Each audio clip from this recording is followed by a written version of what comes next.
कहानी है धक्का आशापूर्णा देवी की। पुरानी साड़ी, विशाखा मुंह बनाकर बोली, अभी आज ही तो काम पर लगी हो, अभी से मांगने लगी। धन्य हो, साड़ी कहाँ से लाऊं? नहीं है। वैसे ही मुंह बनाए विशाखा साग का गुच्छा उठाकर कूटने लगी।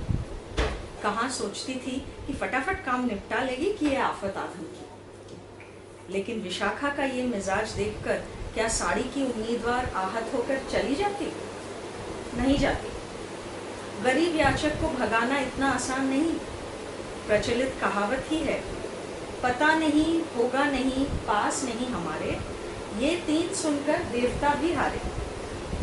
देवताओं में मान सम्मान का प्रश्न होता है, सो शायद हार भी जाएं। पर मान सम्मानहीन मनुष्य, उन्हें हराने के लिए तो पत्थर ही बनना पड़ता है। इसलिए कंगाली की प्रतिमूर्ति नई नौकरानी जब विशाखा की नाराजगी को अनदेखा करके बोल उठी, माँ दे दो ना कोई पुरानी साड़ी, तुम्हारे हाथ का मैल है, गरीब को एक दोगी तो तुम्हें 10 मिलेंगे। तो विशाखा को पत्थर बनना ही पड़ता है। पथरीली आवाज में ही कहना पड़ता है, तुमसे शास्त्र कथा सुनने नहीं बैठी हूँ शोभा की माँ, पुरानी साड़ी नहीं है मेरे पास, तुम लोग हमेशा लेने का सोचते हो। शोभा की माँ फिर भी डटी रही।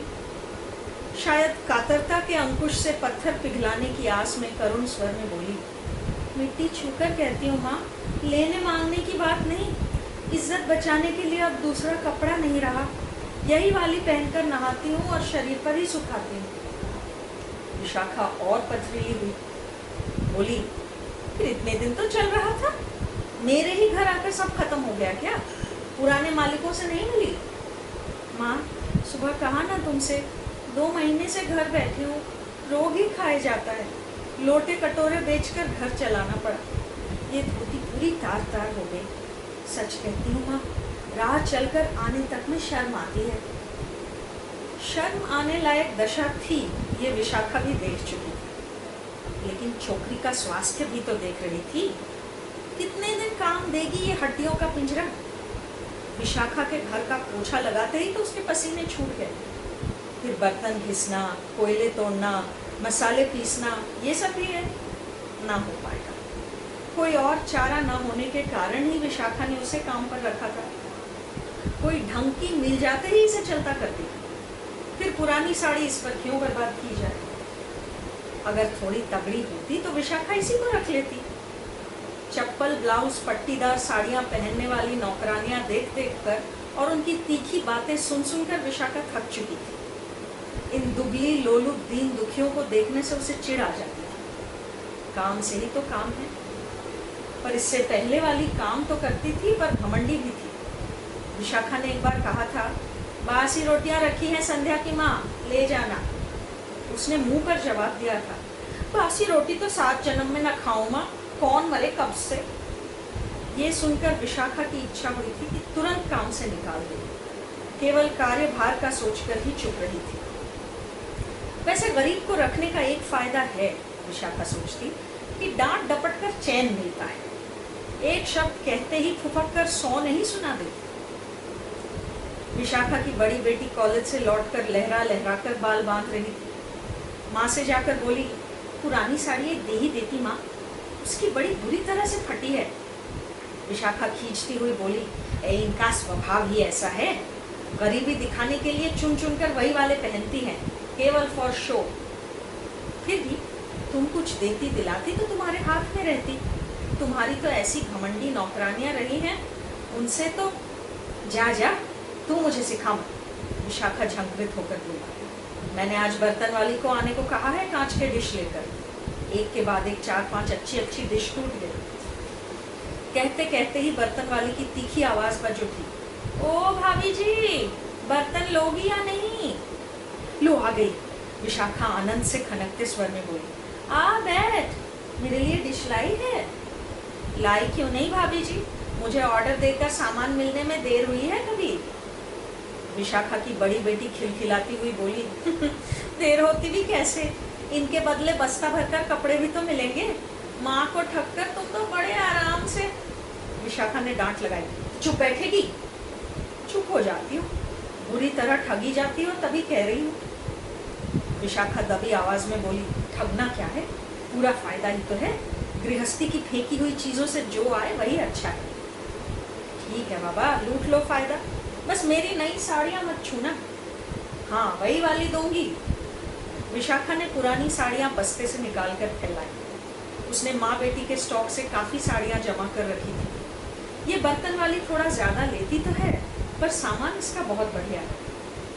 विशाखा भी अपनी अच्छी से अच्छी किनार वाली साड़ियां खोलकर दिखाने लगी। देख रही है ना, कहीं कटा फटा कुछ नहीं है। मेरे पास ऐसे वैसे कपड़े नहीं मिलेंगे तुझे। अब बता कितनी साड़ियां लेगी। जाहिर है कि बर्तन वाली ने एक असंभव दाम हाँका। विशाखा बोल उठी कि मेरा गला काट लेगी क्या? ये 4 डिश के लिए 13 साड़ियाँ, 6 साड़ियाँ और 2 कमीज ले ले। कमीज नहीं लेगी? बड़ा रौब है तुझे। ले 8 साड़ियाँ ही ले। फिर भी नहीं देंगी? 12 चाहिए? इतनी जिद्दी क्यों है रे तू? ला 10 में दे दे, उससे ज्यादा एक भी नहीं होता तो ले जा तेरा सामान, मेरे पास और नहीं है। ये अच्छी अच्छी किनार वाली साड़ियाँ। अचानक विशाखा का चेहरा चिड़चिड़ाहट से विकृत हो गया। उफ, शोभा की माँ, तुम्हें अभी मेरे सर पर से गुजरना था राख फेंकने। धन्य हो सचमुच। वो बर्तन वाली, जरा उसको जाने दो। शोभा की माँ के सामने पुरानी साड़ियों का ये पहाड़ उद्घाटित हो जाने पर विशाखा का दिमाग गुस्से से जल उठा था। तो उसने अपना गुस्सा दूसरे रास्ते निकाला। इतने सारे बर्तन इतनी जल्दी घिस भी लिए? शोभा की माँ चुप रही। शोभा की माँ वहां खड़ी खड़ी जैसे अपनी समस्त इंद्रियों से अनुभव करने लगी उन लाल, नीले, हरे, नारंगी, फूल किनार, चूड़ी किनार और पट्टीदार रंगीन साड़ियों के समारोह। बेवकूफ की तरह खड़ी क्यों हो? विशाखा खींचती हुई बोली। खाक वाली मिट्टी टपक कर नीचे गिरने लगेगी, जाओ फेंक कर आओ। शोभा की माँ बर्तन भर खाक, मिट्टी और जूठन उठाए धीरे धीरे चली गई। विशाखा ने बर्तन वाली को जल्दी सब कुछ समेट लेने को कहा। शोभा की माँ की ताड़ने में एक सर्वग्रासी भाव है, और ये सब कुछ क्या उसी की नजरों में पड़ना था? नए डिश उठाकर विशाखा ने मेज पर रख दिया। फिर बर्तन वाली से अनुरोध किया, जल्दी ही आना, और साड़ियाँ जमा कर रही हूँ। आज हड़बड़ी में सामान ठीक से देख नहीं पाई। देख तो सचमुच वो नहीं पाई थी, समय अभाव के कारण नहीं, शोभा की माँ की नजरों के कारण। वो नजर बड़ी परेशान करने वाली थी। वो नजर एक पत्थर के भार की तरह बैठ गई थी। पर बेचारी शोभा की माँ, क्या उसने सचमुच किसी अर्थपूर्ण दृष्टि से उन साड़ियों को देखा था? क्या उसकी दृष्टि में धिक्कार था, व्यंग्य था, आक्रोश और शिकायत थे? नहीं, ये सब कुछ भी नहीं था। शोभा की माँ जानती तक नहीं थी कि अपनी दृष्टि को ऐसे भावों से भरने का उसे कोई अधिकार भी था। शायद शोभा की माँ शहरी इलाकों की नौकरानी की भूमिका में सिद्धस्त हो जाने पर यह सब सीख जाएगी, अभी नहीं जानती। शायद इसलिए उसने स्वयं देखा नहीं था, बल्कि उसकी सारी इंद्रियां मिलकर एक अद्भुत दृष्टि का रूप धरकर देख रही थी। फिर मालकिन की फटकार खाकर फटकारे हुए पशु की तरह वो आहत पशु की दृष्टि लिए चली गई। फिर वे लाल, नीले, हरे, नारंगी, पीले और गुलाबी रंग शोभा की माँ के स्वल्प बुद्धि मस्तिष्क में एक साथ भाग दौड़ करने लगे। आंगन धोते हुए उसके हाथ कांपने लगे। उसकी शिथिल मुट्ठी में से झाड़ू निकलकर गिर गया। बामन पाचक ने हाँका, ओ मैत्रानी, चूल्हे में आग दे दे, शाम हो आई।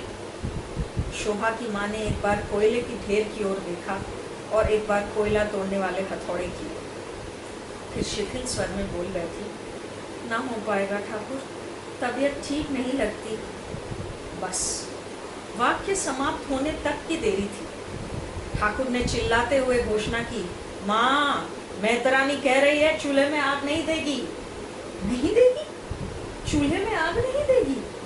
विशाखा के दिमाग में फट से एक चूल्हा जल उठा। अभी कुछ ही देर पहले वो सोच रही थी कि जन्मजली को कोई फटी पुरानी साड़ी थमाकर कहेगी, लो बच्चा, ना करके भी चैन कहाँ, करुणा के आगे हार मान जाते हैं। हरामजादी ने ये सब कहने न दिया, जाहिर न करने दिया कि विशाखा कितनी करुणामयी है।